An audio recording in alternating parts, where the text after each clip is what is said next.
Ladies and gentlemen, a very warm welcome to you. You're watching another episode of Encounter. Today in the studios of the NBC, we have Helina Hookoomsing, who is a meditation teacher. She's also a Reiki healer and a women circle facilitator. But the reason why she's here today is to speak about holistic education. Helina, a very warm welcome to you and thank you for being here with us. Thank you so much for having me on the show. Helina, you seem to be very good at many things, but professionally, you work at the Mauritius Institute of Education since some 10 years, and you specialize in the coaching and training of educators. Yes, that's right. So I've been in teacher education for over 10 years, and I specialize in teaching drama as a performance art and also in English. And I've trained educators from pre-primary sector, primary level and secondary for a variety of different courses ranging from certificates and diplomas and graduate levels. And definitely my passions and visions in relation to healing and meditation have been infused into my practice, my professional practice for a number of years now, and starting to see the benefits with a number of trainees and educators is always something that's very encouraging, to have that feedback, to see the progress that they make, to see the enthusiasm that they have to learn these things, and for finding ways that it can be integrated really, really easily, really simply into their day-to-day lives. And that's the whole purpose of meditation, for it not to feel like it's something you have to carve out time for, like it's a special activity, but something that is easy to integrate every day as part of your routine, and it becomes something that is sustainable and long-lasting. And during our conversation before this recording, you mentioned that you infuse meditation and mindfulness in the way you train educators. And it is something that you started to do some 4 years ago. And I would like to remind our viewers that whatever will be discussed going forward does not only apply to teachers and educators. It also applies to parents, but also to students who are studying and who will benefit from the tips that will be shared during this interview. So there are so many questions, but let's start from how did you come about to start implementing meditation in your way of teaching? It was a personal journey of self-discovery, and having experienced a number of meditation sessions myself, having been quite stressed, quite filled with anxiety in my own life, I came across meditation as an activity that I thought, well, give it a go, see how it helps. And it was so helpful for me personally that it really inspired me that I could go on and try to help others. So I went forward with my training. I've also followed courses with the Oxford Mindfulness Centre, which is a centre attached to the University of Oxford, and they specialise in mindfulness-based trainings. And I used those experiences and the learning that I went through to say to myself, well, let me try with others. Let's see if this can possibly help to alleviate some of the stress and anxiety that I feel or that I've heard from people around me, professionally or personally. And it started off personally at first with a small group of friends and people that I know, and they loved it so much and they could really feel the benefits of it that I thought, let me also put it into practice in my workplace. And in my workplace, I've integrated it in my teaching. I've also led a small funded research project at the institution, which yielded some very interesting and very valuable insights. And for a time period, I was also carrying out lunchtime sessions for all the staff so that they could come and they could sit and they could have a moment, 30 minutes or so, just of relaxation, centering themselves, self-regulating. And it was always met with such a positive response. Yep. Each and every time. Some curiosity, some questions that people have that you want clarification, but the positive feedback was always something that urged me to continue. So that's from where you got your motivation, I'm guessing. Would it be extreme to say that at some point you were also probably dealing with some very difficult phases in your life and it affected you mentally? Were you struggling with mental health at some point? I think for me, stress was something that was affecting me very much. I think we all suffer from mental health at some point. It's an upward and downward. It's all how we react to it. Absolutely. And everyone goes through it. And from what I understand is meditation and mindfulness helped you a lot along with the Reiki and all the other things that you've done. Yeah, it definitely did. And I would agree that each person, I think, at some point in our lives or some episode in our lives, there is something we're struggling with emotionally or mentally. And the ways that we can use meditation and mindfulness really as tools, they equip us with tools that can help us to alleviate some of that pain, some of that stress. And there's a lot of research that's being done about that also. I think for many people, when they hear about meditation, it seems so esoteric or intangible. Yep. What really are the benefits of this? It can seem a little bit kooky to people as well. But nowadays, there are major research projects that are being done, especially in areas like mindfulness-based stress reduction, mindfulness-based cognitive therapies, a number of higher education institutions, a number of school-level programs that are being implemented with really thorough, rigorous research approaches that yield data to show the benefits and how helpful it can be for young people, for adolescents, for children, and for adults alike. Oh, fantastic. Well, Helina, I hope you'll be sharing with us some tips on how we can indulge more in the mindfulness and meditation for holistic education. But in the meantime, I'll also invite the viewers to have a look at this following report on holistic education.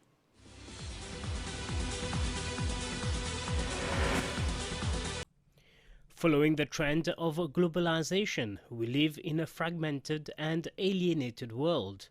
Many young people and adolescents suffer from depression, negative emotions, and low attention span in this age of multitasking and distractions. In the past decades, mindfulness, that is a meditation skill, has been broadly adapted and implemented as an effective healing tool to address stress, depression, and negative emotions in hospitals, corporations, professional sports, and even prisons in the West. A growing number of scientific researchers have shown that incorporating mindfulness into daily life is significant in benefiting health, relaxation, attention span, social relationships, and creating a sense of well-being. Within this context, it is evident that mindfulness practice is helpful in enhancing the academic performance of students through a holistic approach by developing the skills of emotional, bodily, and interpersonal awareness.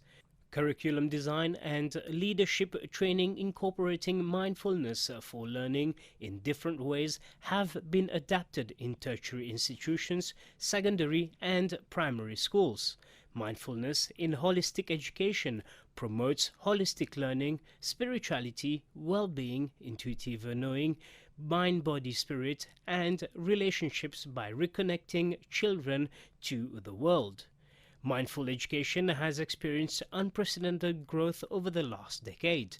Mindful programs for students of all ages have been embraced by schools across the globe. Mindful education programs that provide long-lasting and real benefits to children need to be robust, well-developed, and flexible.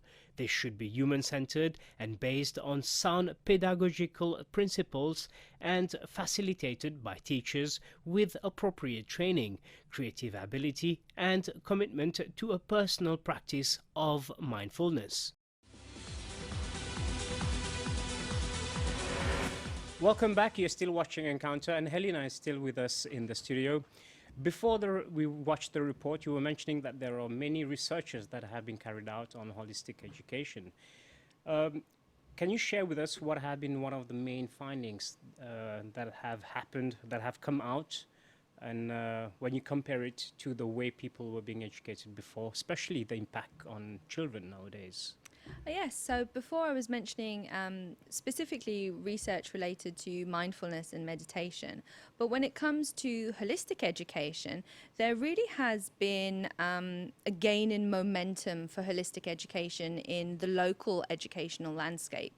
Taking a holistic approach to education is a way to really put a fundamental objective of educating the person as a whole. And what do we mean by educating the person as a whole? There is a researcher and an author called Ron Miller who says that when we talk about the whole person, we're talking about the intellectual, the emotional, the social, the aesthetic, and in many ways, and secular ways, the spiritual person as well. So all the aspects of an individual. EQ, IQ, SQ, and all. All of it, Yeah. the cognitive, the affective, the psychomotor. We really think about what it means to be this complex being living in a complex world. And how do we develop sense of self-awareness, interpersonal awareness? How do we develop a sense of ourselves positioned within our communities? A sense of responsibility also. An Responsibility. enhanced state of responsibility Yeah. that eventually happens. Yeah, responsibility and also interconnectedness. So when we talk about that secular notion of spirituality, it's a spirituality that is beyond the physical being or the social being or these other ways that we define our personality, but really looking at the core essence of our interrelatedness. How do we build sense of responsibility, compassion, this notion of unconditional love, empathy, and respect as well. Would it be okay to say that the shift has moved from the individual focus to a broader focus where there's not only us or one person, because we're all living as a group in society, and it's better to enhance the interconnectedness? Yes, very much so. I mean, at the heart of holistic education is this term holism. And holism as a philosophy really takes from indigenous worldviews, perennial philosophies. It takes from this notion that we are all connected, and we are all connected not only in terms of this land and this earth, but in the greater cosmos sense of things. And while that can be very abstract for many people to understand, at the heart of it, it's recognizing that I cannot survive on my own. I am a social being, and as humanity, we cannot survive on our own. We survive in harmony with other species and with the land and the sea and the sky. And that may not necessarily always be something that people are consciously aware of or take into consideration.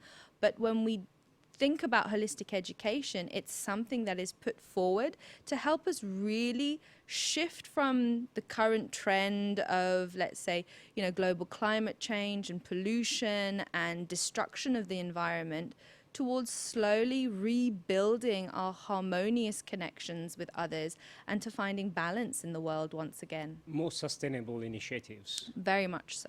So, Helena, to the teachers that you have trained, to our viewers at home, and also probably people from the younger generation who are studying or who know people who will be going through exams soon, or just as a general approach in life, what would be the first tip you would share with them?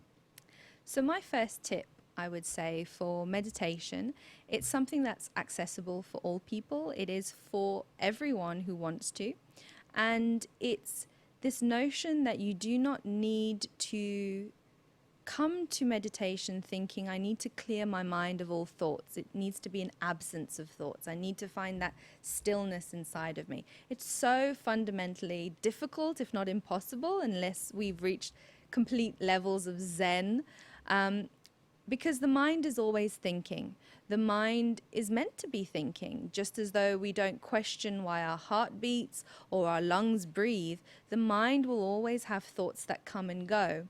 And the biggest tip I give is to approach any meditation practice as though you are the non-judgmental, compassionate observer of your thoughts. Can you please define that a bit? Or can we have an experience now and teach me how to do that? For example, having a little bit of detachment from our thoughts gives us the space to recognize that our thoughts are changing, our mental states are changing. We often have that saying that the only constant is change. And it's the same with our thoughts. We have a lot of mind clutter and clatter that can dominate. But when we learn to engage in meditation and mindfulness, we realize we do not need to identify as our thoughts. We do not need to attach ourselves to them for longer than necessary. They can come and they can go, and our emotions and our states of being can change at the same time. One practice that I really like to do is encouraging people to mind your thoughts. So what you would do there is ask yourself, well, what am I thinking right now? Does this thought have a shape? When I think, is it mostly in pictures? Is it mostly in words? And once I've started understanding that, I take a pause and I say, well, what is the next thought that is coming up for me right now? And again, asking, does it have more colors, more pictures, more words? And we start to look at it from a slightly distant perspective, a slightly more objective perspective. We start to ask ourselves, does that thought have a resonance in the body? And from there, we can see that a thought comes and a thought goes. And it doesn't have to be something that we sit with longer than necessary, either rehashing things from the past or rehearsing things from the future, but being very present, fully in the moment, in the here and now. So you said at the beginning to detach the mind and from the thoughts. How do you do that? So these are the questions that we ask ourselves. It's not a case of detaching mind and thought. It's detaching yourself as a whole being from this one singular thought or experience you're having. So let's say right now I'm interviewing you. How would that go about if I was to be more mindful about it? You would ask yourself, well... I'm asking myself probably what's the next question. Exactly. I'm reacting as per what you're saying, and hopefully try to extract as much information that will be very relevant and useful to our viewers. Yeah. But then what is more to it then? In terms of colors and shapes, that's a bit eerie to me. Yeah, so for example, if you're thinking a particular thought, it would vary. So for example, that's the practice that you would have if you're having the space and the time for it. But if you're already engaged in an activity like doing an interview, or let's say you're doing something in terms of teaching, or you're cooking, or you're jogging, whatever it may be, a really great one would be to get back into your body in terms of what we call embodiment and just connecting with your senses. So, for example, what can I see right now? What are the colors? What are the hues? What are the textures that are visible to me? Shadow and light. What can I smell around me in the present moment, even as you're jogging, even as you're teaching? What can I hear? How is this making me feel? What is it triggering? So for example, if you're stressed in a moment of teaching and it's the sound of, let's say, children shouting, so the sound becomes something that you focus on and how you're reacting to that sound. So is it anger? Is it frustration? And then asking yourself, well, where is this anger and frustration coming from? And all these minor things that we ask ourselves enable us to get back into the body and to be mindful and present in the moment. So basically, if you're doing one activity is to focus and keep our thoughts just on that one activity, and try to be aware of how we feel, what are our senses, and what's around us. Exactly. Basically, what's in nature. Yeah. And does that always work? Because probably in the beginning that will last for 1 or 2 minutes. I think it's with practice that you're able to do it at a lengthier stretch. Yes, and I think there shouldn't be a pressure that we apply onto ourselves or onto others if we're teaching others about the length of time that you need for meditation or mindfulness. Mindfulness is a form of meditation that can be done, but you can have meditation for visualization and creativity. You can have it for improving memory. You can have it for improving concentration. So the intention that you have behind doing the practice is really what will guide you forward. And you can start off small. You can start off just being mindful. Let's say you can only do it for a minute. A minute is perfectly okay. With practice, you can extend to 2 minutes, to 3 minutes, to 4, 5, and however long. but not to have any forced expectations on yourself, because the moment that we're giving ourselves these expectations and this pressure, we also suddenly feel a little bit stressed Yes. or reticent or Yes. unwilling to try. But if we have that freedom to go into it with an openness and a curiosity, I think that's something else to mention that's super important. It's just being curious about your thoughts, curious about yourself, so that you move beyond this surface layer and surface level understanding towards deeper, more subconscious understanding of yourself. You mentioned there are different types of techniques to improve memory or to improve other things. So can you share a bit, how do you improve the memory? What technique would you adopt if you want to improve someone's memory?